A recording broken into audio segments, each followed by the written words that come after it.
இந்த ஒரு ப்ராடக்ட் இருந்தா போதும், உங்க வீட்டுல இது போல பள்ளி, பாச்சை, கரப்பு, இரும்பு, வண்டு, பூரான், சிலந்தி, கரையான் இது போல எந்த பூச்சிகளும் ஒரு வருஷத்துக்கு இருக்காதுங்க. இது என்னன்றது உள்ள பார்க்கலாம். இது ஓடவிங்க. நம்ம வீடு துடைக்கும் போது ஆசிட், பினாயில் இது மாதிரி கெமிக்கல் ஐட்டம் எல்லாம் யூஸ் பண்ணுவோம். அதுக்கு பதில் அரை பக்கெட் தண்ணியில 20 சொட்டு மட்டும் போட்டு வீடு துடைச்சிங்கன்னா தரையை சுத்தமாயிடும். தரையில உங்களுக்கு பூச்சிகள் எதுவுமே இருக்காது. அது போல உப்பு படிச்ச கரை, நாள்பட்ட கரை, டைல்ஸ் பாத்ரூம்ல எல்லாம் இருக்கக்கூடிய கரைகள் எல்லாமே போயிடும். இது வந்து ரோசின், லெமன் கிராஸ், சிட்ருன்லா, புல்சைல, பைனாயில் கலந்து பண்ணக்கூடியதுங்க. இது வந்து ஒரு 5 மாதம் 5ல இருந்து 6 மாதம் வரக்கூடிய பாட்டில் வந்து இது 250 தரும் உங்களுக்கு. இது வந்து பாத்தீங்கன்னா நியர்பை 1 இயருக்கு வரும். ஆக்சுவலா 480, இப்ப ஆஃபர்ல வந்து 400 தரும்.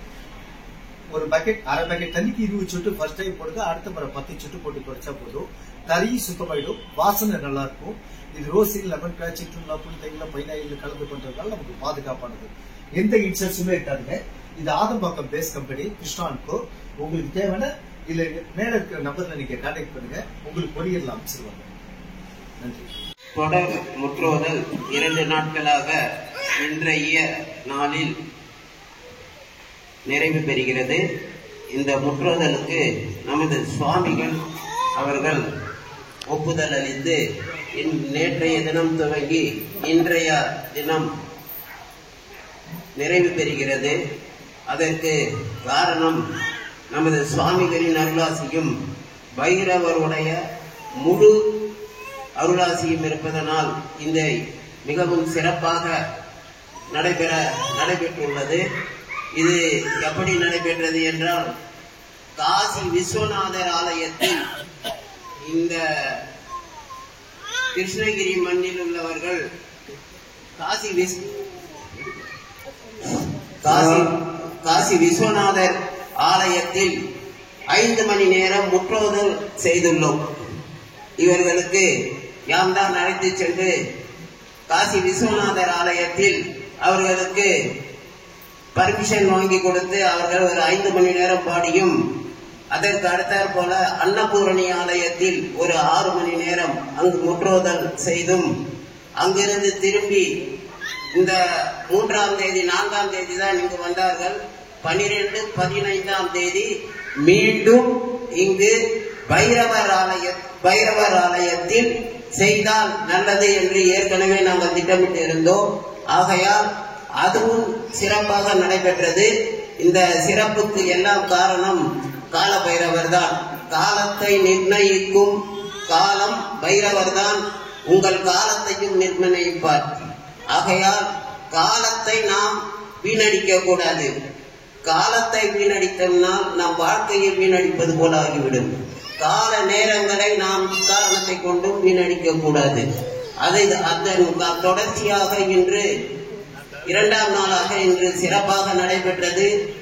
இதற்கு ஒத்துழைப்பு அளித்த கிருஷ்ணகிரி சிவனடியார்கள் அனைவருக்கும் தமிழ்நாடு இறைப்பணி சேவா நல சங்கத்தின் சார்பாக கோடான கோடி நமஸ்காரங்களை நாங்கள் தெரிவித்துக் கொள்கிறோம். இதை மேலும் மேலும் இப்பகுதியில் இதே இடத்தில் ஒரு பைரவருடைய சொற்பொழிவும், விரைவில் பைரவருடைய சொற்பொழிவும், மிகப்பெரிய ஒரு முற்றோதலும் இங்கு நடத்த திட்டமிட்டுள்ளோம்.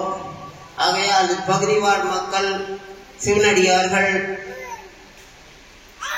அனைவரும் ஒன்றாக கலந்து இந்த நிகழ்ச்சியை சிறப்புற நடத்தி தருமாறு தமிழ்நாடு இறைப்பணி சேவா நல சங்கத்தின் சார்பாக நாங்கள் கேட்டுக்கொள்கிறோம்.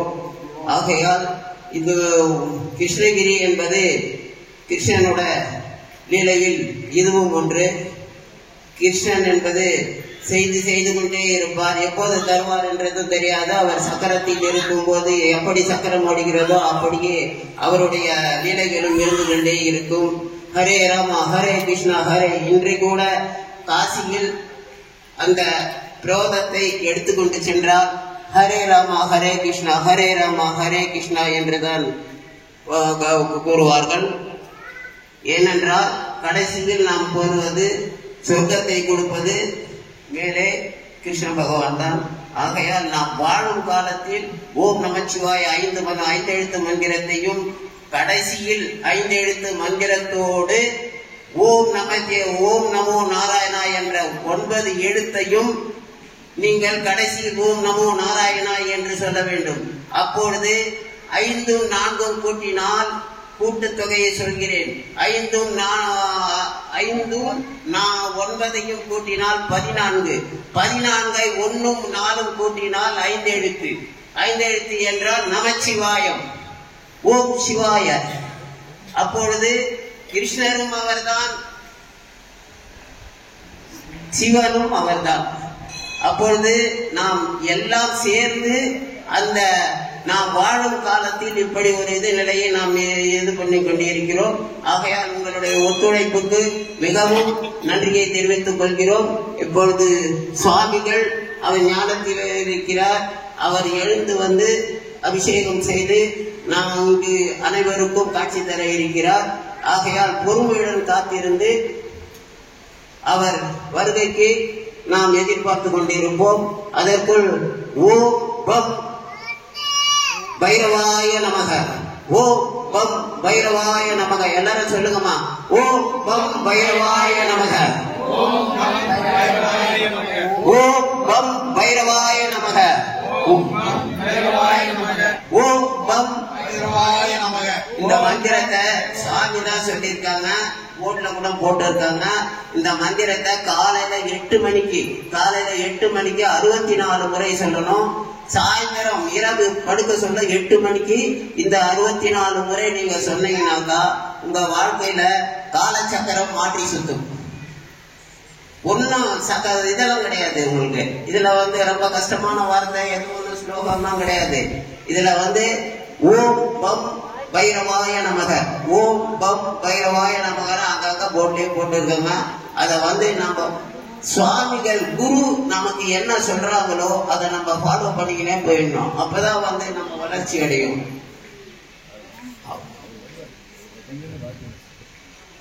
அதனால ஒரே ஒரு இது, பொன்னூஞ்செல்லாடுகிறார் பைரவர், பொன்னூஞ்செல்லாடுகிறார், பொன்னூஞ்செல்லாடுகிறார் பைரவர், பொன்னூஞ்செல்லாடுகிறார். கந்தி குப்பசலத்திலே எல்லாருக்கும் காட்சி தர பொன்னூஞ்செல்லாடுகிறார் பைரவர், பொன்னூஞ்செல்லாடுகிறார்.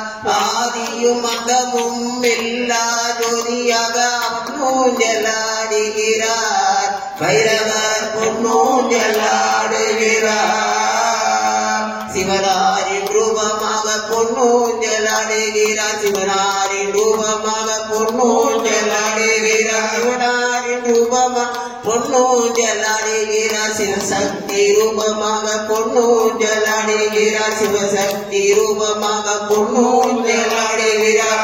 ஓம் நம சிவாய.